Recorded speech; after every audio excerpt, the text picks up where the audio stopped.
Saudações, alunos do Estado do Paraná! Estamos começando mais uma aula de História para a terceira série do ensino médio. Aula em que a gente continua estudando alguns dos principais aspectos políticos e sociais do período que a gente chama de Primeira República Brasileira, ou do período da República Oligárquica. Qual vai ser o nosso objetivo aqui para a nossa aula de hoje?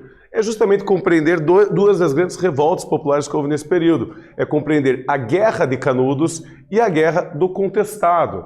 Guerra de Canudos que aconteceu na região da Bahia e Contestado que aconteceu na fronteira entre o estado do Paraná e o estado de Santa Catarina, aqui pertinho.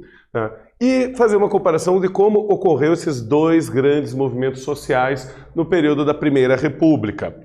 Eu pergunto aqui para vocês, vamos retomar alguns conceitos. Você lembra quem eram os coronéis na Primeira República? Quem que exercia esse cargo de coronel? O que fazia deles um coronel? E será que com a mudança de regime de governo da monarquia para a república, a vida da população em geral se alterou? Aqui nós temos uma fotografia justamente da casa de um sertanejo no interior do Nordeste no final do século XIX.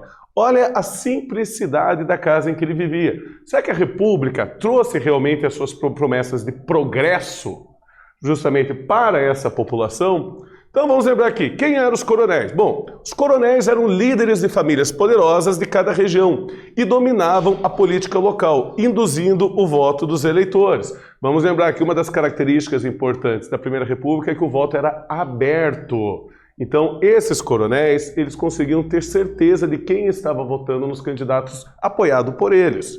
E poderia, então, se usar aí da violência para castigar aquelas pessoas que não concordassem com eles. A grande parte desses coronéis eram grandes fazendeiros. Vamos lembrar que o Brasil ainda era um país predominantemente rural. E as mudanças da monarquia para a república não significou maior acesso à cidadania.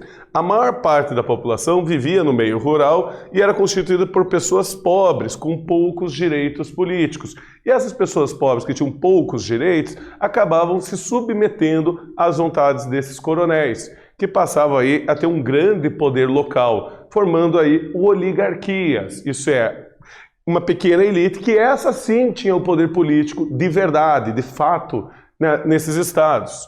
Vamos refletir aqui. Na Primeira República, que vai do período de 1889 até 1930, ocorreram vários conflitos rurais, conflitos no campo.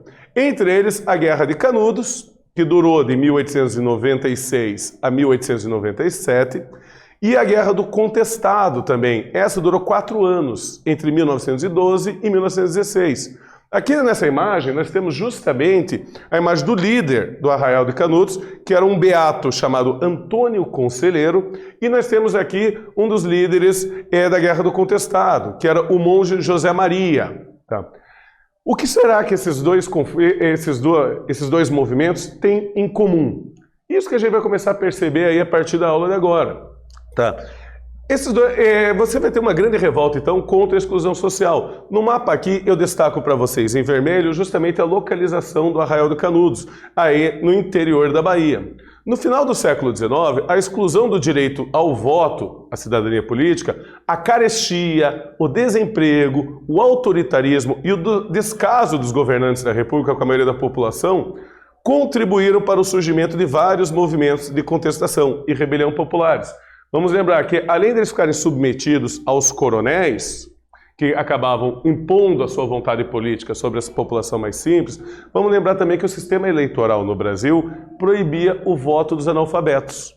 E a maior parte dessa população rural, empobrecida, era formada por analfabetos. Então eles não tinham também o direito de votar. Aqueles poucos que tinham o direito de votar ficavam submetidos aos coronéis, mas a maioria não tinha o direito justamente pelo Brasil, nesse período, ter uma altíssima taxa de analfabetismo. Tá. O Antônio Conselheiro, qual vai ser o papel dele aqui? Então, em um cenário marcado pela exclusão, ganhou destaque um líder religioso chamado Antônio Vicente Mendes Maciel, tá?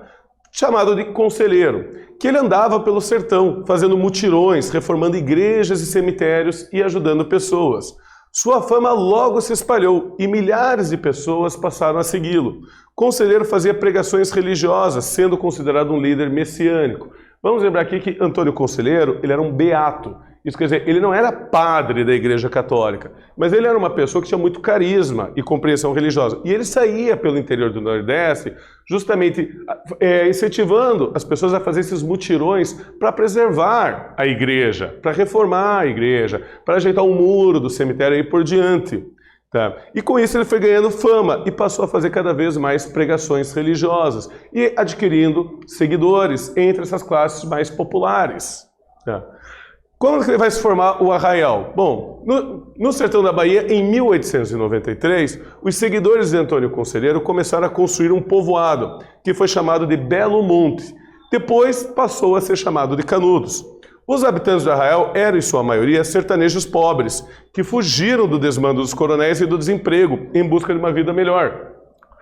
Havia uma situação no sertão de seca, o que fez com que muitas, então, dessas pessoas pobres abandonassem suas terras e fossem se juntar à região de Canudos. Além disso, no sertão da Bahia estava se desenvolvendo muito a economia do cacau, o que fez que muitos coronéis invadissem terras de agricultores mais pobres para poder aumentar a sua lavoura de cacau, expulsando eles, que então acabaram também se juntando aí a Antônio Conselheiro no Arraial de Canudos. Tá? E a Guerra de Canudos, que vai ocorrer aí entre 1896 e 1897, quando que vai começar? Por qual motivo a República vai declarar essa guerra? Bom, para o governo republicano, a autonomia de Canudos, a vida conforme a leitura da Bíblia, que era feita por Conselheiro, e a decisão de não pagar novos impostos foram vistas pelas autoridades como uma ameaça. Para os governantes, Canudos era um reduto de fanáticos, religiosos e monarquistas.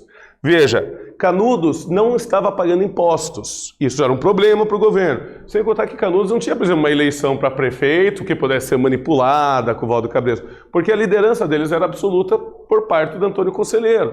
Por conta disso aí e dessa vida religiosa, a República começou a divulgar que eles eram fanáticos religiosos e defensores da monarquia. Esse era o argumento que eles divulgavam em todos os jornais, que eles eram fanáticos religiosos e não pessoas empobrecidas, que foram expulsas de suas terras, tá? E que eles eram monarquistas.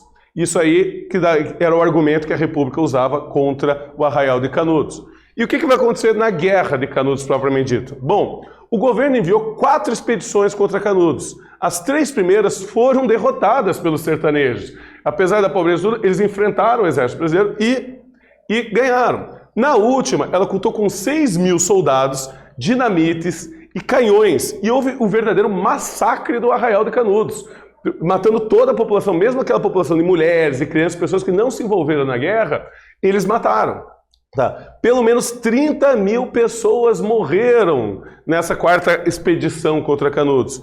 O conselheiro que ele morreu no meio do combate e tinha sido enterrado, ele é desenterrado e é decapitado. A cabeça dele é enviada para Salvador para tentar analisar por que ele era tão louco assim, religioso, fanático.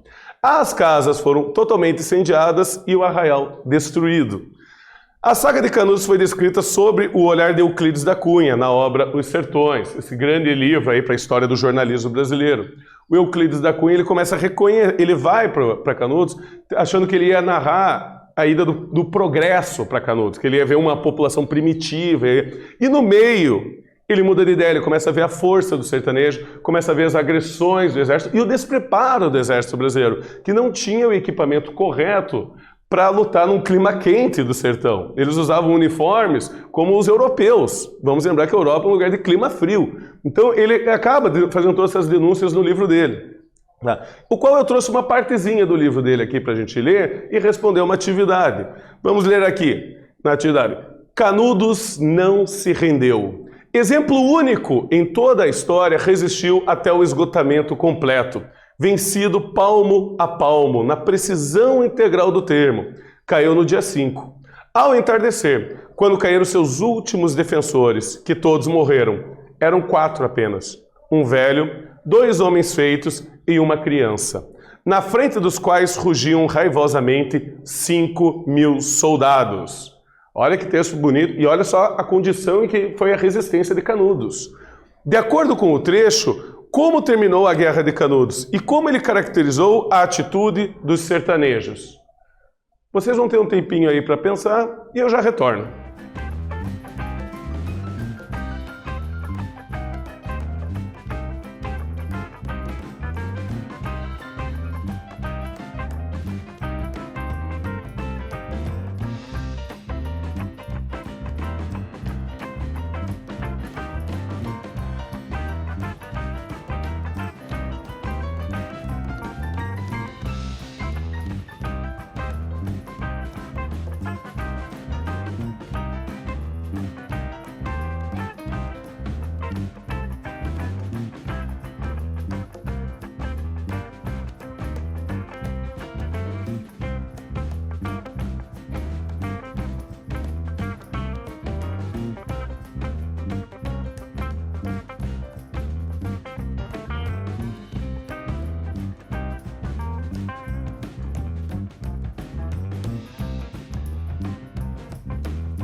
Então, alunos, conseguiram dar uma lidinha no texto, interpretar bem? Eu perguntei para vocês, de acordo com o trecho, como terminou a Guerra de Canudos e como ele caracterizou a atitude dos sertanejos? Pois bem, aqui está a minha sugestão de resposta. Tá? Segundo Euclides da Cunha, terminou com a destruição completa do arraial. O autor ressalta a bravura, mas também a loucura dos sertanejos que resistiram até o fim. Imagine a cena desses 4 últimos membros defensores do Arraial de Canudos enfrentar um exército dessa dimensão, armado com canhões, armados com dinamites. Então, ali pode ser visto como um ato de coragem, mas também pode ser visto como um ato de loucura, você achar que vai conseguir resistir esses quatro últimos defensores de Canudos. Pois bem, aí a gente vai para a região sul do Brasil, em que nós vamos ver uma outra revolta de característica rural e com características muito semelhantes à de Canudos, que é justamente a Guerra do Contestado, localizada aí nessa região aqui de Santa Catarina, atualmente Santa Catarina e também do Paraná. Entre Santa Catarina e Paraná, numa área contestada. Por que esse nome? Porque justamente você não tinha a fronteira exata do que era o estado do Paraná e o que era o estado de Santa Catarina. Era uma área em que os dois estados contestavam, disputavam para saber quem queria dominar. Tá? Então, numa área que era contestada pelos dois estados, ocorreu um movimento de sertanejos pobres e muito religiosos também. Na região, coronéis de fazendas de gado e erva mate disputavam terras com indígenas e poceiros. Então você novamente vai ter a questão aqui dos coronéis agir de maneira arbitrária contra a população mais pobre, de poceiros e também de indígenas. Mas a coisa aqui vai ficar mais grave quando a empresa estadunidense Brazil Railway Company, que o dono era Percival Farquhar, foi contratada para construir uma estrada de ferro entre São Paulo e o Rio Grande do Sul. Tá? A obra seria iniciada em 1908. Como parte do pagamento, o governo federal cedeu à empresa uma faixa de terra de 15 quilômetros de cada lado da ferrovia para exploração madeireira. Como assim 15 quilômetros cada lado? Se a gente voltar no mapa, a gente consegue ver certinho aqui. Nesse mapa aqui, você vê essa área em rosa, ali passaria a estrada de ferro. Então, no lado esquerdo da estrada de ferro, eles teriam 15 quilômetros que eles poderiam explorar madeira. E no lado direito, também 15 quilômetros que eles poderiam explorar madeira. O problema é que haviam poceiros nessa região, que passaram a ser expulsos de suas terras justamente por essa companhia. E esses aí vão procurar, então, um lugar para melhorar a sua vida, um lugar para uma vida melhor. Expulso de suas terras pela exploração madeireira, os camponeses do contestado passaram a buscar orientação e a seguir um beato, assim como aconteceu em Canudos, que é o beato José Maria. Eles passam a seguir. Pouco tempo depois, ergueram povoados na área de Santa Catarina, pretendida pelo Paraná. Eram as chamadas Vilas Santas. Olha de novo aqui essa característica religiosa, presente a liderança messiânica e a característica aí da Vila Santa. José Maria, então, fazia pregações contra o governo republicano e era considerado um líder aí messiânico. Vamos sempre entender aqui que essa população, assim como em Canudos, estava sendo expulso da sua terra e convivendo com a pobreza. Assim como eles conviviam com um governo que não ouvia as necessidades deles e que não dava o direito político a eles. Então, como a República não garantia esses direitos políticos, eles vão aí tentar procurar uma melhora de vida através de um líder religioso. Bom, em 22 de outubro de 1912, o governo do Paraná enviou forças militares para lutar contra os sertanejos. Durante a batalha, o monge José Maria e o comandante das tropas paranaenses, que era o João Galberto, morreram. Os dois, então, morreram nessa grande batalha. Difundiu-se, então, entre os sertanejos ali de Santa Catarina, a crença de que José Maria ressuscitaria. E junto, quando ele ressuscitasse, ele traria um exército celestial para ajudar os sertanejos na sua luta contra aí a República. As Vilas Santas passaram, então, a se espalhar. Começaram a se multiplicar. E de novo o governo divulgou o que eram esses sertanejos. Era um movimento formado por monarquistas e fanáticos. E a repressão deveria ser violenta contra eles. Novamente o governo usa a mesma desculpa contra essa população empobrecida. No caso aqui, monarquistas e fanáticos. Os conflitos ocorreram aí até 1916 e deixou um saldo de 5 mil mortos e feridos entre os caboclos.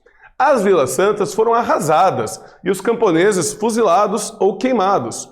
O último líder aí do contestado foi Deodato Ramos, que foi preso em agosto de 1916.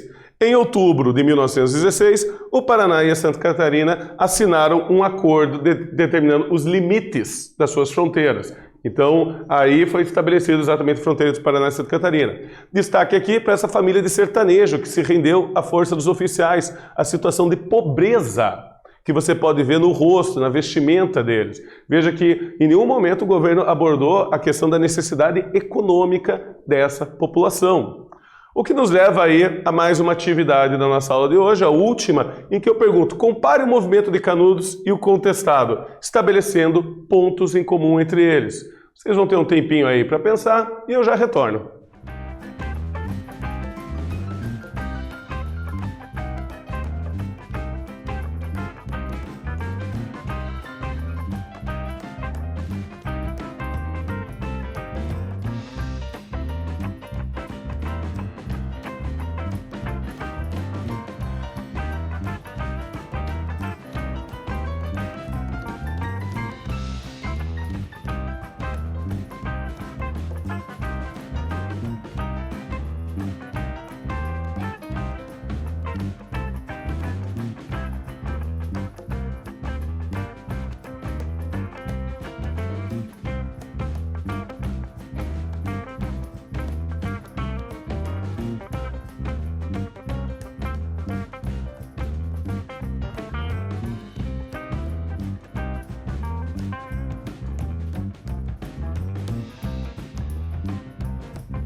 Então, alunos, conseguiram responder? O que havia em comum entre o Contestado e Canudos? Aqui alguns pontos em comuns entre ambas essas revoltas. Primeiro, ambas eram movimentos que tiveram uma liderança messiânica. Também as duas tiveram participação de pessoas pobres e pessoas despossuídas. As duas também ocorreram no campo, foram revoltas rurais e não revoltas urbanas. As duas foram acusadas pelo governo republicano de serem monarquistas e serem feitas por fanáticos religiosos. E também as duas foram reprimidas com extrema violência por parte do governo brasileiro. Então aí, retomado, o que nós vimos na aula de hoje? Bom, nessa aula estudamos dois dos principais movimentos sociais ocorridos no campo da Primeira República, a Guerra de Canudos e a Guerra do Contestado. Embora separados no tempo e no espaço, os dois movimentos apresentaram várias características em comum. Então, eu agradeço vocês por mais essa aula e até a próxima.